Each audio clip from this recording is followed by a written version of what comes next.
Headlines के सह प्रायोजक हैं Rapidex English speaking course. Mohini चाय, मोहिनी पियो, खुल के जिया। चुनाव आयोग से स्टिंग के रॉ फुटेज मिलने के बाद आम आदमी पार्टी का दावा, स्टिंग ऑपरेशन पूरी तरह फर्जी, सीडी में की गई छेड़छाड़, आपके नेता हैं बेदाग, साजिश के तहत बनाई गई सीडी। दिल्ली से आज गोवा वापस लौट जाएगी गोवा पुलिस। तरुण तेजपाल केस की जांच के लिए आई थी दिल्ली। तहलका के 3 और पत्रकारों से हुई पूछताछ। राजस्थान के बांसवाड़ा में नरेंद्र मोदी का सोनिया गांधी पर निशाना, तो दिल्ली में विपक्ष पर भड़की सोनिया। कहा सिर्फ कांग्रेस ही कर सकती है देश का विकास।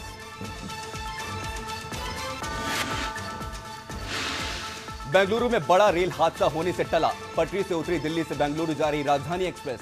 ट्रैक के करीब अपार्टमेंट तक पहुंची ट्रेन, किसी के हताहत होने की खबर नहीं।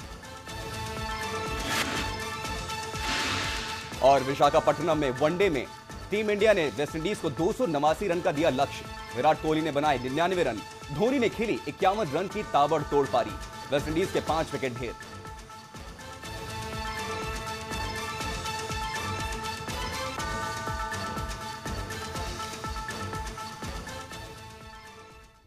नोएडा के आरुषि तलवार मर्डर केस में 25 नवंबर को अदालत अपना फैसला सुनाने जा रही है। पूरा देश ये जानना चाहता है कि मासूम आरुषि की मौत का जिम्मेदार कौन है। आरुषि मामले की जांच के दौरान कई उतार चढ़ाव सामने आए। लंबी तफ्तीश के बाद सीबीआई ने मामले में अपनी क्लोजर रिपोर्ट दाखिल की। इस क्लोजर रिपोर्ट के आधार पर हम आपके सामने ऐसी तफ्तीश रखने जा रहे हैं जिसे देखकर आप भी हैरान रह जाएंगे।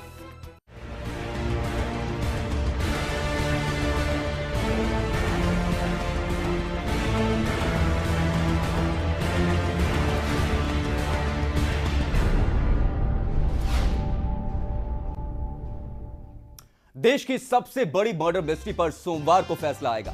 देश के सामने सवाल था कि आखिर आरुषि और हेमराज का कत्ल किसने किया है। पिछले 5.5 सालों में देश की सबसे बड़ी जांच एजेंसी सीबीआई ने इसका जवाब ढूंढने की कोशिश की। यह डबल मर्डर केस पिछले कई सालों में हर किसी की जुबान पर चढ़ गया। हर कोई जानना चाहता था कि आखिर 14 साल की मासूम आरुषि को कोई क्यों मारेगा, कोई हेमराज का कत्ल क्यों करेगा।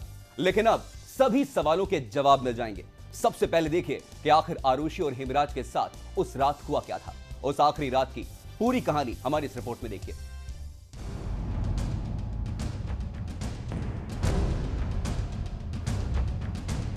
तारीख 16 मई 2008, समय सुबह करीब 6 बजे। जगह दिल्ली से सटे नोएडा में जलवायु विहार का एक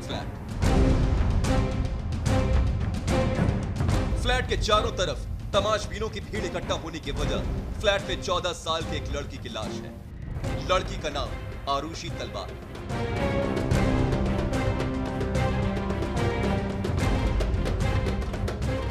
आरुषि की मौत के मामले में नोएडा के सेक्टर 20 थाने में हत्या का केस दर्ज होता है।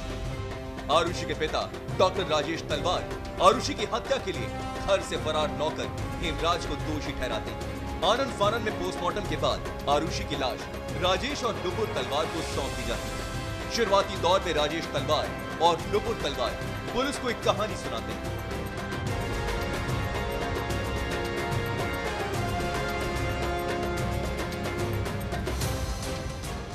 आरुषि रात को अपने कमरे में सो रही थी। सुबह नौकरानी उसके कमरे में गई। नौकरानी ने आरुषि की लाश पड़ी देखी। घरेलू नौकर हेमराज लापता था। आरुषि की हत्या के बाद हेमराज भाग गया।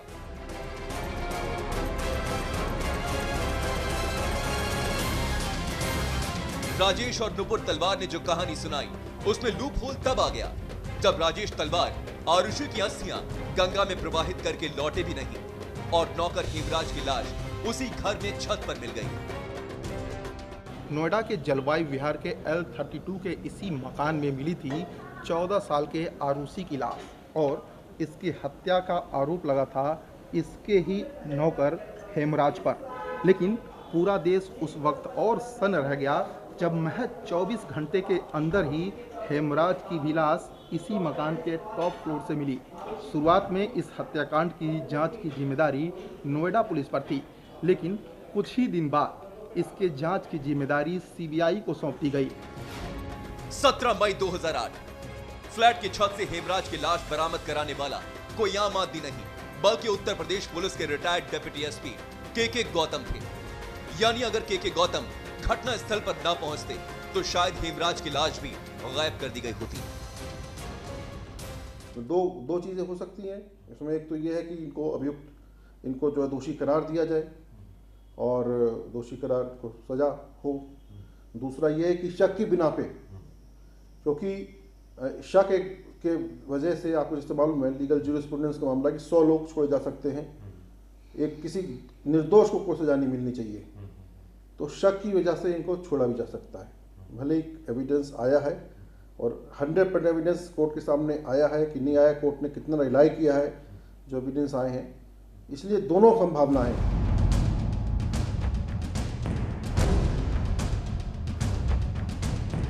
5 साल के लंबे इंतजार के बाद देश की सबसे बड़ी मर्डर मिस्ट्री पे अब कोर्ट का फैसला आना है।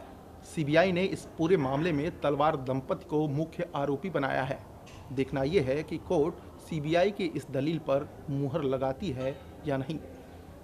कैमरामैन प्रवीण गिरी के साथ Prashant Tripathi, news express, Noida. CBI की क्लोजर रिपोर्ट में बहुत कुछ है। कई चौंकाने वाली बातें हैं जिन्हें राजेश तलवार और नुपुर तलवार सिरे से खारिज करते हैं। आखिर क्या है इस क्लोजर रिपोर्ट में, देखिए।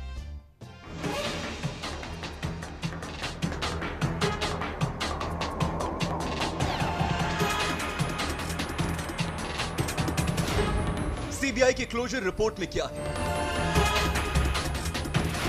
क्या राजेश और नुपुर ही हैं आरुषि हेमराज के कातिल? देश की सबसे बड़ी मर्डर मिस्ट्री में सोमवार को फैसला आएगा। सीबीआई ने करीब 2.5 साल की जांच के बाद 29 दिसंबर 2010 को इस मामले की क्लोजर रिपोर्ट अदालत में लगाई।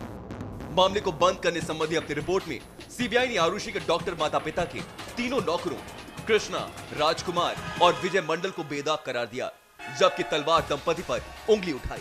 नुपुर तलवार ने इस रिपोर्ट को खारिज करते हुए कहा, इस क्लोजर रिपोर्ट के बारे में मैं सिर्फ ये कह सकती हूँ कि सीबीआई ने हम पर उम्र भर का दाग लगा दिया है। उन्होंने बिना किसी सबूत के हम पर तमाम तरह के झूठे आरोप लगाए। सीबीआई ने 30 पन्ने की अपनी रिपोर्ट में कहा कि उस सभा के दिन जब नौकरानी आई तो नुपुर ने दरवाजा खोलने के लिए चाबियां दी। नौकरानी के बयान के मुताबिक उस वक्त तक नुपुर सामान्य थी, लेकिन उसने जैसे ही दरवाजा खोला नुपुर ने उससे कहा कि देखो हेमराज ने 14 साल की आरुषि के साथ क्या किया। आरुषि की हत्या में इस्तेमाल किए गए हथियार की खोज के दौरान सीबीआई ने राजेश तलवार द्वारा दिए गए एक गोल्फ सेट की भी जांच की। सीबीआई ने अपनी क्लोजर रिपोर्ट में लिखा है, ऐसा लग रहा था कि गोल्फ स्टिक को अच्छी तरह से साफ किया गया है। वो सेट की बाकी गोल्फ स्टिक से एकदम अलग दिख रही थी, हालांकि स्टिक पर फूल नहीं लगा था। तो कोर्ट ने कहा कि इस पे कोर्ट ने अपने आप कॉग्निजेंस लेते हुए उन दोनों लोगों को, जो सारे सर्कमस्टांसेस थे, सर्कमस्टांशियल एविडेंस के हिसाब से, जैसे डॉक्टर राजेश तलवार रात को इंटरनेट देख रहे थे उस वक्त लगातार सर्फिंग कर 12:30 के बाद, और लगातार ये पाया गया कि वो जगे हुए थे और जगे रहते ही ये सारा हत्या वगैरह हुई है। बीच बीच में इंटरमिटेंट बार बार उनका इंटरनेट देखते हुए पाया गया। और कोई दूसरा आदमी वहाँ गेट से एंटर ही नहीं हुआ, मेन गेट जो है इस कॉलोनी का, वहाँ से कोई एंटर नहीं हुआ। इस रिपोर्ट में कहा गया है आरुषि के पिता आधी रात तक इंटरनेट पर काम कर रहे थे। इस बात की संभावना नहीं है कि हत्यारे ने लड़की को मारा और उसके बाद उसकी लाश को चादर से बांध दिया।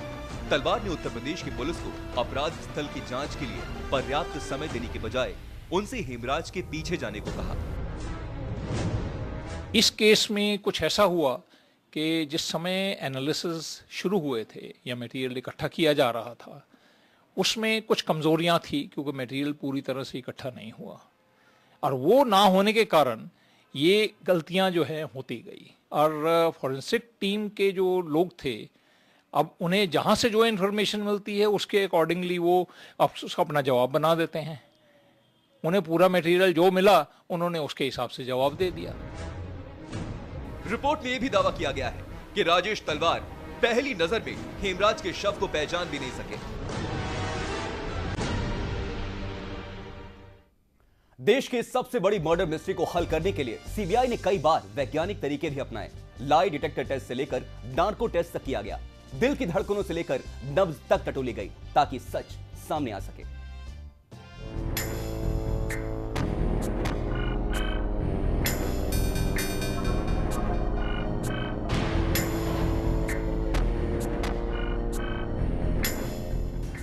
आरुषि और हेमराज की हत्या का केस सुलझाने के लिए सीबीआई ने तमाम तरीके अपनाए। इनमें सामान्य पूछताछ से लेकर वैज्ञानिक तरीके भी थे। इन्हीं में से एक तरीका अपनाया गया पॉलीग्राफ टेस्ट का।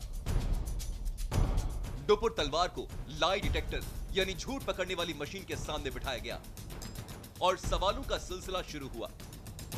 सवालों के सिलसिले में मशीन ने नुपुर के दिल की धड़कन और ब्लड प्रेशर में बदलाव को रिकॉर्ड किया। आपको बताते हैं कि आखिर वो 3 सवाल क्या हैं। क्या आपको पता है कि आपकी बेटी की हत्या खुखरी से की गई? क्या आपने कभी खुखरी देखी है? इस सवाल पर नुपुर के पल्स लेवल में बदलाव आए, जिन्हें मशीन ने रिकॉर्ड किया। उन्होंने जवाब दिया, नहीं, मैंने खुखरी कभी नहीं देखी। मुझे नहीं पता कि मेरी बेटी की हत्या कैसे हुई। अगले सवाल पर नुपुर ने कुछ पलों के लिए चुप्पी साध ली। आप कह रही हैं कि आपने आरुषि की लाश सबसे पहले देखी, लेकिन आपके पति कहते हैं कि उन्होंने लाश पहले देखी। हम बहुत सदमे में थे। इस सवाल के जवाब में भी नुपुर की नब्ज को पॉलीग्राफ मशीन ने रिकॉर्ड किया।